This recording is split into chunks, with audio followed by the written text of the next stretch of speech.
Assalamualaikum. Kali ini kita akan membahas tentang struktur dan unsur kebahasaan cerpen. Struktur dan kaidah kebahasaan teks cerpen terdapat di dalam KD 36, penelaah struktur dan aspek kebahasaan teks cerita pendek yang dibaca atau didengar. Indikator pencapaian kompetensi menganalisis struktur dan unsur kebahasaan teks cerpen yang dibaca atau didengar.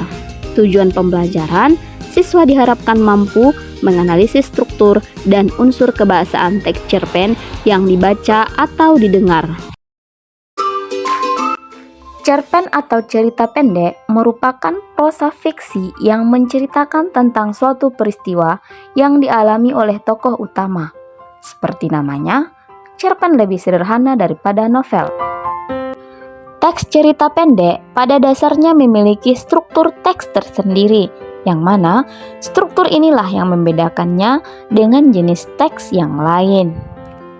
Nah, berikut ini merupakan struktur teks cerpen, yaitu orientasi, rangkaian peristiwa, komplikasi, dan resolusi. Nah, sebelum kita bahas lebih lanjut mengenai struktur teks cerpen, maka kita baca dulu yuk sama-sama contoh teks cerpen berikut. Nah, dari contoh ini nanti kita akan langsung analisis struktur teks tersebut.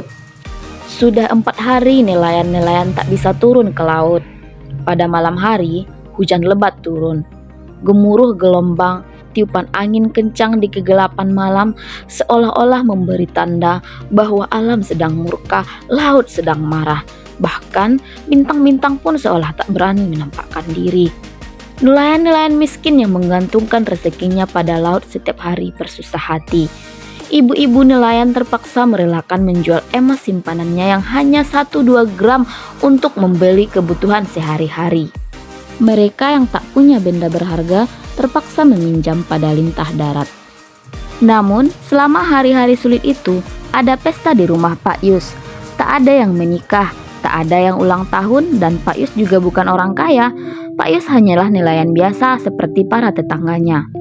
Pada hari-hari sulit itu, Pak Yus menyuruh istrinya memasak nasi dan beberapa macam lauk pauk banyak-banyak. Lalu ia mengundang anak-anak tetangga yang berkekurangan untuk makan di rumahnya. Dengan demikian, rengek tangis anak yang lapar tak terdengar lagi, diganti dengan perut kenyang dan wajah berseri-seri. Kini tibalah hari kelima. Pagi-pagi, Ibu Yus memberi laporan. Pak, uang kita tinggal 20.000. Kalau hari ini kita menyediakan makanan lagi untuk anak-anak tetangga, besok kita sudah tidak punya uang. Belum tentu nanti sore Bapak bisa melaut. Pak Yus terdiam sejenak. Sosok tubuhnya yang hitam kukuh melangkah keluar rumah, memandang ke arah pantai dan memandang ke langit nan jauh di sana. Segumpal awan hitam menjanjikan cuaca buruk nanti. Kemudian ia masuk ke rumah dan berkata mantap, Ibu, pergi saja ke pasar dan berbelanja seperti kemarin. Ajak anak tetangga makan. Urusan besok jangan dirisaukan. Ibu Yus pergi ke dapur dan mengambil keranjang pasar. Seperti biasa, ia patuh pada perintah suaminya. Selama ini Pak Yus sanggup mengatasi kesulitan apapun. Sementara itu, Pak Yus masuk ke kamar dan berdoa. Ia mohon agar Tuhan memberikan cuaca yang baik nanti petang dan malam. Dengan demikian, para nelayan bisa pergi ke laut menangkap ikan dan besok ada cukup makanan untuk seisi desa. Siang harinya, anak-anak makan di rumah Pak Yus. Mereka bergembira. Setelah selesai, mereka menyalami Pak dan Bu Yus lalu mengucapkan terima kasih. Pak Yus, apakah besok kami boleh makan di sini lagi? Seorang gadis kecil yang menggendong adiknya bertanya. Matanya yang besar hitam memandang penuh harap. Ibu Yus tersenyum sedih. Ia tak tahu harus menjawab apa. Tapi dengan mantap dan suara yang besar dan berat, Pak Yus berkata, Tidak Titi, besok kamu makan di rumahmu dan semua anak ini akan makan enak di rumahnya masing-masing. Titi dan adiknya tersenyum. Mereka percaya pada perkataan Pak Yus. Pak Yus nelayan berpengalaman. Mungkin ia tahu bahwa nanti malam cuaca akan cerah dan para nelayan akan panen ikan. Kira-kira jam 4 petang, Pak Yus keluar rumah dan memandang ke pantai. Laut tenang, angin bertiup sepoi-sepoi, dan daun pohon kelapa gemerisik ringan. Segumpal awan hitam yang menjanjikan cuaca buruk sirna entah kemana. Ia pergi tanpa pamit. Malam itu Pak Yus dan para tetangganya pergi melaut. Perahu meluncur tenang, para nelayan berhasil menangkap banyak ikan. Ketika fajar mereka, perahu-perahu mereka menuju pantai dan disambut oleh para anggota keluarga dengan gembira. Pak Yus teringat pada anak-anak tetangga. Tuhan telah menjawab doanya. Semua nelayan itu mendapat rezeki. Hari itu tak ada pesta di rumah Pak Yus. Semua anak makan di rumah ibunya masing-masing. Sekali lagi di atas perahunya, Pak Yus memanjatkan doa syukur. Nah, sebelum kita analisis struktur dari teks cerpen yang kita baca tadi, sebaiknya kita pahami dulu apa itu pengertian dari setiap struktur teks cerpen. Nah, yang pertama yaitu orientasi. Orientasi adalah bagian struktur teks cerpen yang di dalamnya memuat pengenalan latar cerita, waktu, latar tempat, alur, hingga latar suasana. Pengarang cerpen menggunakan latar untuk menghidupkan cerita dalam rangka memperoleh keyakinan pembaca. Dengan kata lain, latar merupakan media untuk mengekspresikan watak secara fisik maupun psikis. Kira-kira dari teks cerpen yang kita baca tadi, bagian orientasi, paragraf yang mana saja ya?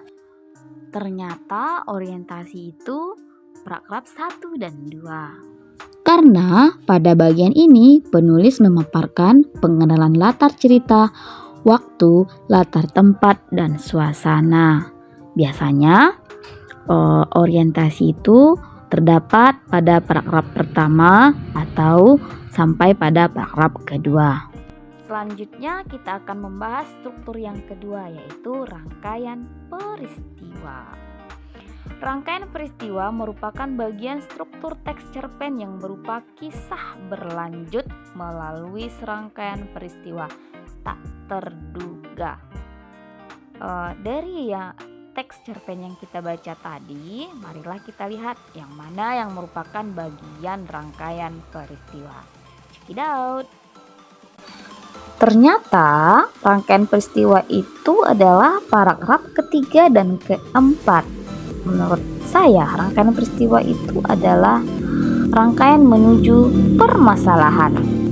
Sekarang kita akan membahas unsur yang ketiga, yaitu komplikasi. Bagian komplikasi pada struktur teks cerpen bergerak seputar masalah konflik yang berpengaruh pada latar, waktu, dan karakter. Berarti masalah yang dialami tokoh pada waktu tertentu. Menurut kalian, bagian manakah yang termasuk permasalahan yang dialami tokoh? Ternyata permasalahan yang dialami tokoh itu terdapat pada paragraf 5 sampai 14. Kenapa? Apa alasannya? Karena dari paragraf 5 sampai 16 itu permasalahannya muncul. Kenapa? Karena persediaan uang Pak Yus itu tinggal 20.000. Apabila uangnya habis, otomatis anak-anak akan kelaparan. Tidak terasa, sekarang kita masuk kepada unsur yang terakhir, yaitu resolusi. Apa itu resolusi? Resolusi adalah permasalahan atau tantangan yang berhasil dicapai oleh tokoh utama.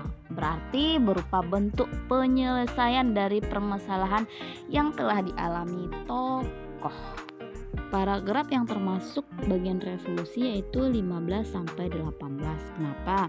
Karena pada bagian ini terjadilah pemecahan masalah, yaitu tiba-tiba cuaca yang mendung itu jadi cerah dan para nelayan berhasil mendapatkan ikan yang banyak. Pak Yus pun merasa sangat senang karena dia merasa doanya dikabulkan oleh Tuhan dan dia tidak lupa mengucapkan syukur.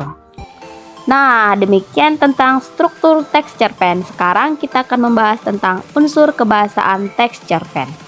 Unsur kebahasaan teks cerpen itu ada 6. Yang pertama, sudut pandang. Yang kedua, dialog. Yang ketiga, kata benda khusus. Yang keempat, penggunaan majas. Yang kelima, uraian deskriptif.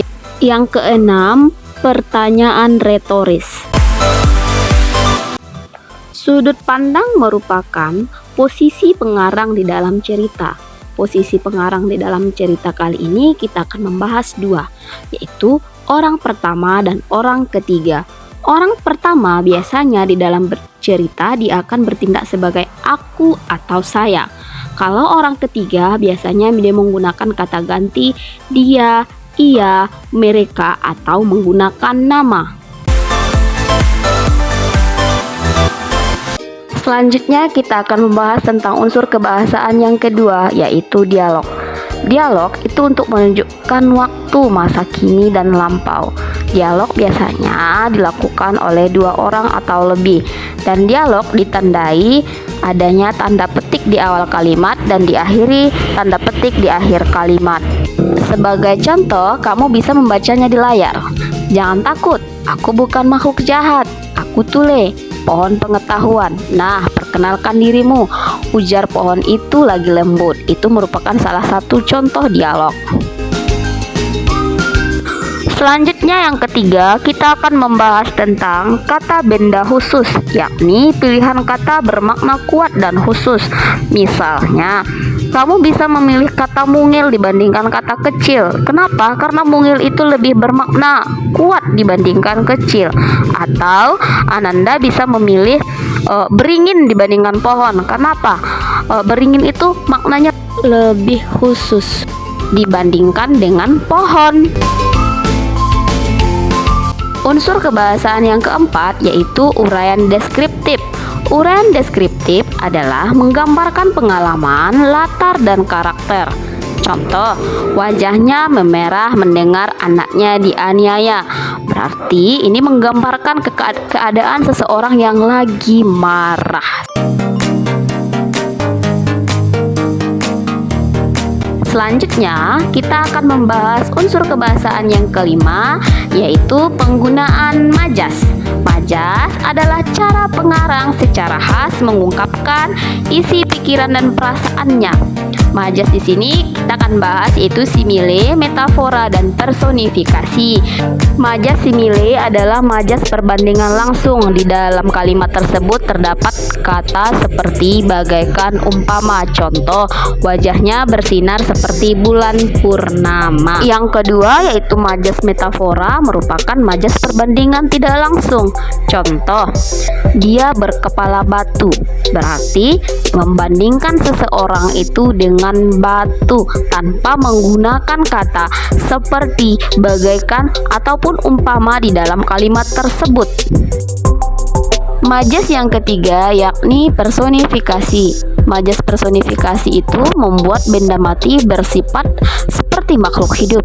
Contoh, angin menyampaikan rinduku padanya. Kenapa dia di sini disebut majas personifikasi? Karena angin merupakan benda mati, makhluk mati, dan dia bersifat seolah-olah hidup, yaitu berbisik. Yang berbisik itu biasanya adalah makhluk hidup, yaitu sifat yang dimiliki oleh manusia. Unsur kebahasaan yang terakhir, yaitu yang keenam, adalah pertanyaan retoris. Pertanyaan retoris itu adalah pertanyaan yang tidak membutuhkan jawaban. Jadi, pertanyaan retoris ini sebenarnya fungsinya hanya untuk melibatkan pembaca. Misal, pernahkah kamu mengalami lupa ingatan? Dan pertanyaan ini tidak ada jawabannya di dalam teks.